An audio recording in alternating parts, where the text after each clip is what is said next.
Salut la grande famille, c'est encore moi aussi Béjo. Si tu es nouveau, tu es nouvelle sur ma vidéo, il faut t'abonner sur ma chaîne YouTube, ma page Facebook, Instagram. N'oubliez pas de partager mes vidéos et aussi liker. Bref, la famille, voici encore une autre histoire que j'aimerais partager avec vous. Une histoire d'un oncle vraiment qui voulait envoûter ou soit qui voulait vraiment lancer un sort si, il peut dire, la fille à son frère. J'ai mal. Pour expliquer l'histoire là, mais vraiment j'ai mal d'abord. Bien avant que je vais expliquer l'histoire, je vous demande pardon d'aller vous abonner sur ma chaîne YouTube, ma page Facebook, Instagram, parce que si ma chaîne ne poste que 5 histoires par jour, partez vous abonner là-bas, liker, laisser les commentaires et aussi booster la chaîne YouTube. La famille, voici cette histoire de cette jeune fille que j'aimerais partager avec vous. Elle dit, avant, elle était avec ses parents au village et elle était serveuse dans un petit maquis au village là-bas. Voilà. Et de deux, la fille en question, elle a perdu sa mère. Et après la mort de sa mère, elle se débrouillait toujours. Mais elle ne rentrait pas vite. Parce que quand tu es serveuse, il faut tous les clients partent d'abord bien avant que tu arranges tes trucs, tu vas rentrer. Donc elle rentrait tardivement entre 1 heure, souvent 0 heure, et elle rentre à la maison. C'est dans le village. Le village était un peu développé, un peu quoi. Il y a l'électricité à ce temps. Et du coup, son oncle est quitté en ville pour venir au village. Son oncle est venu passer quelques temps à la maison. Et ce temps-là, elle là, vraiment quand elle vient, tout le monde est en train de dormir. Quand elle veut sortir, c'est vers les trucs là, bon, elle a 1 heure où elle sort pour aller travailler. Jusqu'à un jour, son oncle lui a dit non, que ma fille, toi là même là, tu rentres pas vite, hein. Où tu t'en travailles là, tu dures là-bas, juste tu ne rentres pas vite. C'est comment vous faites et puis vous sortez avec les petits garçons, on vous donne maladie là. Il y a une maladie, actuellement, tu es en train de tuer les gens, on appelle ça sida. Que ça là, tu vas avoir ça. Oh. Tu es en train de faire ça là, tu vas avoir, tu vas comprendre. Que ça là, tu vas avoir. Mais la vie dit, mais tonton, pourquoi tu peux me dire non que oui, je vais avoir sida là, que c'est comme ça et comme ça, que non, moi j'aime pas ça. Pourquoi tu peux dire des paroles comme ça? Il dit, ah, moi, il a dit que ça là, tu vas avoir ça. Il y a des paroles, on ne prononce pas si des gens, je vous dis toujours. Quand quelqu'un veut te faire du mal, là, souvent il y a des gens qui font semblant. Quand il veut faire, faut pas me blesser, quand les gens veulent te faire du mal, les gars font exprès pour dire je m'en. Ou soit quand il veut te parler mal, remarquez très bien, quelqu'un qui veut te dire des paroles bas des salauds là, il va te faire croire que non, lui, il est ivre. Il va aller boire l'alcool et puis tu sens l'odeur là sur lui et puis il va te parler. Tu vas dire non, que c'est pas il est ivre qu'il te dit ça, c'est faux. Lui-même, il voulait te dire ça, il passe par alcool maintenant pour te dire des paroles salopards là. Donc son oncle lui a dit ça, il dit non, ah tonton, pourquoi toi tu peux dire non que oui, les maladies comme cela, tu peux mettre ça sur ma vie ou tu peux mettre ça sur moi. Il dit, ah moi, il t'a déjà dit où? Elle dit, ok. Elle, Dieu merci qu'elle était croyante, elle prit tout ça là. Et elle a commencé, elle continuait toujours à travailler. Toujours à travailler, elle ne rentrait pas vite, mais elle travaillait toujours, elle ne rentrait pas vite. Du coup, elle avait entre 22 ou 23 ans comme ça à ce temps. Elle, du coup, un jour, elle vendait, elle est serveuse. Donc, elle travaillait, il y avait un jeune plus avec son ami qui sont venus avec une voiture. Et ce jeune homme-là, il était tellement beau, il était mignon. Elle a aimé vraiment ce jeune homme-là. Le jeune homme aussi l'a aimé. Donc tout ça, elle est venue servir. Le jeune homme a tapé. Le jeune homme lui a donné son numéro. Elle était tellement heureuse. Elle dit, hey, Seigneur, c'est ça là mais je voulais. c'est ce jeune homme-là même je voulais. Puis toi-même, tu vois comment c'est facile. Les trucs sont bien passés. Et le monsieur, avec son ami, le jeune homme, avec son ami, ils ont consommé et ils sont partis. Donc, c'était comme ça, un peu. Et le jeune homme même a donné rendez-vous aussi. Le jeune homme a dit, bon d'accord, vraiment, est-ce que tel jour on peut se croiser? Elle dit, ok, il n'y a pas de problème. Mais le numéro qu'elle a pris, elle a mis ça dans son sac. Vous-même, vous connaissez les femmes. Les sacs là. Souvent, mais quand elle se déplace, quand il y a sac, si les mains comme ça, tu as fouillé, c'est des brosses à dents. Brosses à dents, mais c'est ramen que tu as trouvé là-bas. Souvent, mais il y a les conneries. Un petit numéro de téléphone. Vous avez fini un bagage. Il y a un bagage là même là. Donc vous êtes né à un bagage. Elle dit elle avait son petit sac là-bas, elle a mis le numéro du gars. Elle appelait le gars de temps en temps, mais elle n'a pas mis vraiment son nom si son numéro.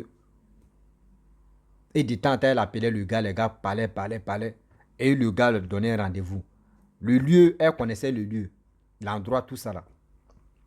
Le juge, avant de partir, même elle a bien fouillé, même le numéro était dans le sac. Et elle est partie. Elle arrive là-bas, elle veut prendre le numéro encore pour recomposer. Elle fait, ça passe, elle ne voit pas le numéro. Elle cherche, elle ne voit pas le numéro dans le sac. Elle dit, mais le numéro, si là, c'est moi, mais j'ai vu ça matin là, mais pourquoi, qui a passé et puis qui a pris le numéro? Donc elle dit, bon d'accord, l'endroit où il m'a dit on se croiser, elle est arrivée là-bas, elle attendait le gars. Plus de 2 heures, 3 heures, le gars ne vient pas. Devant il y avait cité là, il y avait immeuble là, bon, il s'est dit étage, il y avait un vigile là-bas, et elle allait voir le vigile pour dire non, que je cherche telle personne. Le vigile a dit, mais si je cherche telle personne, si tu as son numéro, il faut l'appeler. Moi, je ne le connais pas. Donc, d'abord, le vigile même a parlé là, mais elle-même, elle était vraiment très fâchée d'abord. Elle a perdu son numéro, tout ça. Elle aimait le gars, tout ça là. Elle a attendu le gars là. Plus de 5 heures du temps, elle a assis le gars là. Viens pas. Elle a pris sa route, elle est partie à la maison. Elle arrive à la maison. Elle était là. Dans le rêve maintenant, quand son oncle lui est parlé, elle a commencé à dormir dans son rêve. Il y avait moi, je vous dis, les morts sont parmi les vivants sont parmi les morts. Dans son rêve, il y a des gens qui sont venus faire du mal à ses frères et ils ont dit non, que si tu touches ceux-là, telle maladie là va te prendre. Donc elle a évité parce qu'elle connaissait, son oncle lui avait déjà dit ça. Donc souvent quand tu dors, tu penses que c'est pas un rêve, hein, tu vois, c'est là que toi-même tu es en train de vivre ça facilement. Donc elle s'est rappelé que non, son oncle lui avait déjà parlé de cette maladie-là. Elle s'est méfiée, elle s'est éloignée des gars. Mais les gens là partaient derrière ses frères. Donc elle a couru, elle allait sauver ses frères. Et elle s'est réveillée. C'est quoi ça? Elle a fait rêve là 2 ou 3 fois. Elle dit, mais c'est quoi ça? Mais elle priait seulement. Elle dit, mais c'est quel truc ça là? Et du coup, elle continue à faire son truc, comment dirais-je, serveuse. Un peu. Son ami qui était véhiculé est venu maintenant dans le coin là, l'endroit où la jeune fille là, mais ça va bien, mais excusez-moi, je vais faire tout mon possible pour terminer l'histoire là. La jeune fille où la jeune fille là travaillait, le monsieur là, son ami est venu là-bas, lui qui est véhiculé là. Il dit, frère, ça fait 2 jours. Hein. Il dit, ouais, ça fait 2 jours. Il dit, ton ami là, il est où? Que je l'appelle, son numéro ne passe pas, etc. Il dit, quel ami? Il dit, non, l'ami qui était venu à lui, il est comme ça. Il dit, tu as fait quoi? Elle dit, non, je l'ai appelé, il m'a donné un rendez-vous, je suis allé là-bas.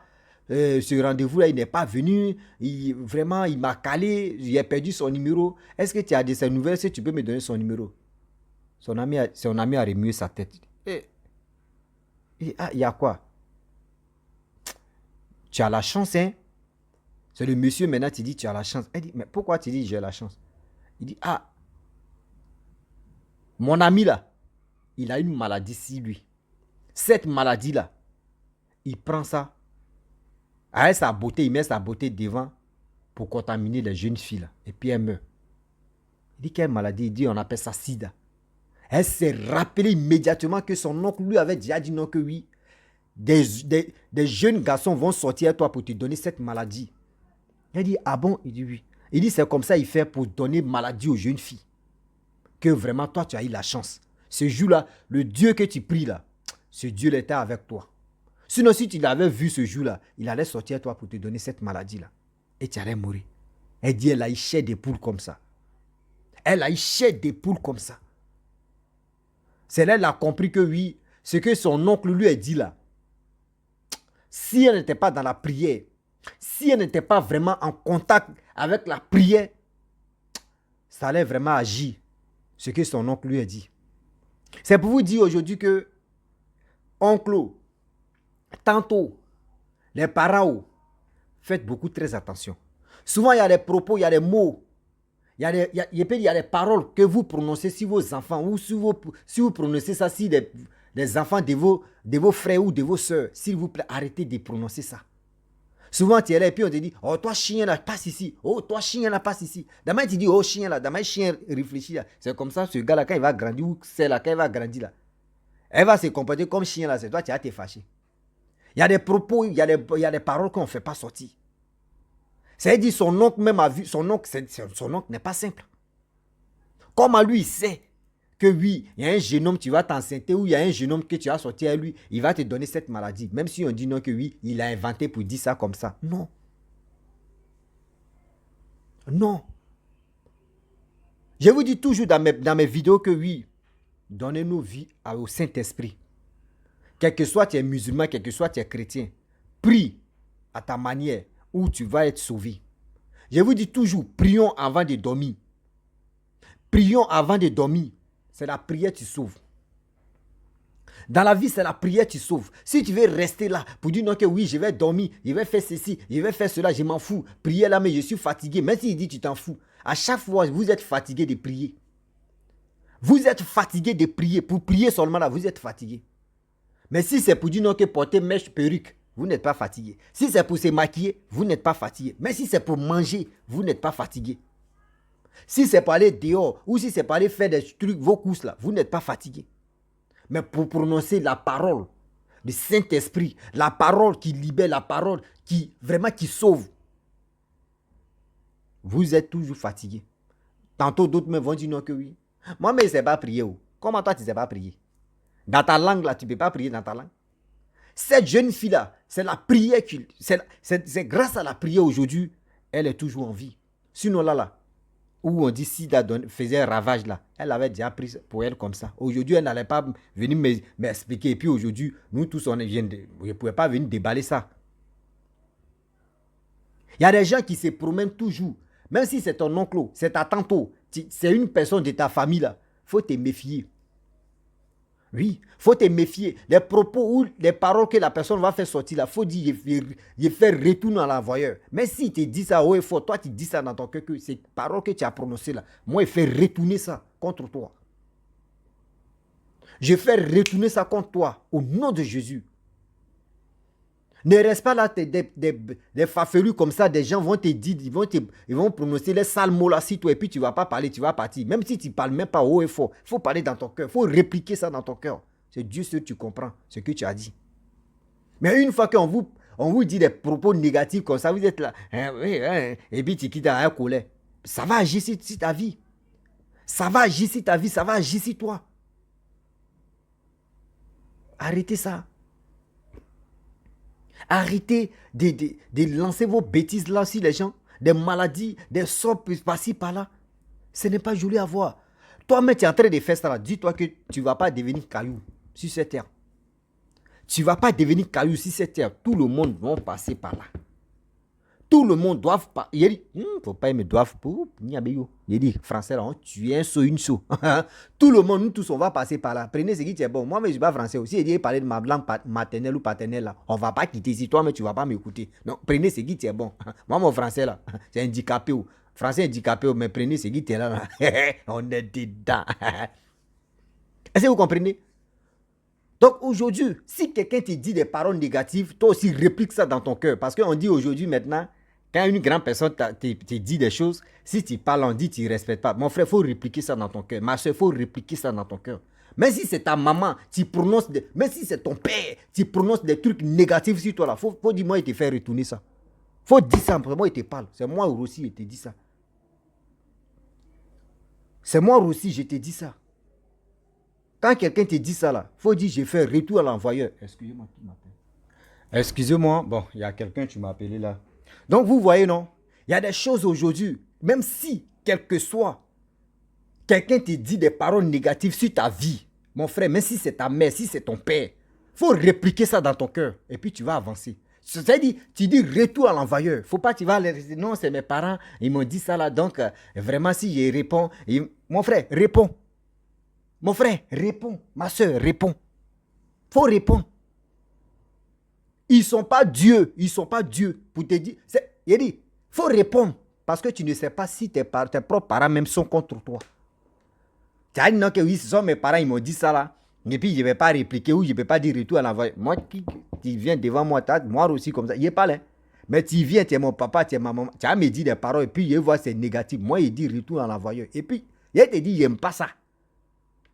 Soyons francs. Et puis quand tu es direct là, même sorcier, quand il te voit, il te dit, lui là, il est direct, on va le laisser. Ou soit lui là, il est comme ça. Mais quand tu es joué, ils aiment pas. C'est-à-dire, eux, ils n'aiment pas quelqu'un qui est joué. C'est-à-dire, toi, tu es gricra là, quand il te voit, il dit, voilà, lui là, vraiment, on peut jouer championnat, et puis on te laisse à l'écart. Arrêtez ça. Quand vous arrivez à quelque part, tellement que vous êtes des, ouais, c'est mon oncle, c'est ma tante, c'est ceci, vous prononcez des paroles négatives. Si la personne, arrêtez ça. La famille, vraiment, j'aimerais m'arrêter là. Si tu es nouveau, tu es nouvelle sur ma vidéo, il faut t'abonner sur ma chaîne YouTube, ma page Facebook, Instagram. N'oubliez pas de partager mes vidéos et aussi liker. Je vous dis à très bientôt. Ciao. Bisous. On a ça.